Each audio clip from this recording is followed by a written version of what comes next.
চৌরাস্তায় যাবো। আপনি আপনি নিয়ে যাবেন? তাই? আচ্ছা। জীবনের হিসাব মিলে না,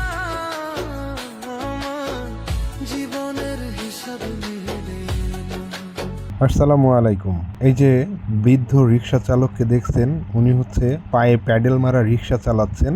ওনার ছেলে একজন সরকারি চাকরিজীবী। তো আমি কোনো কিছুতে আসলে হিসাব মিলাতে পারছি না যে একজন সরকারি চাকরিজীবীর বাবা কিভাবে এই বয়সে এখনো রিক্সা চালায়। তো সম্পূর্ণ ভিডিওটা দেওয়ার আগে আপনাদের কাছে অবশ্যই আমার জানতে হবে আপনারা কি সম্পূর্ণ ভিডিওটা দেখতে আগ্রহী কিনা।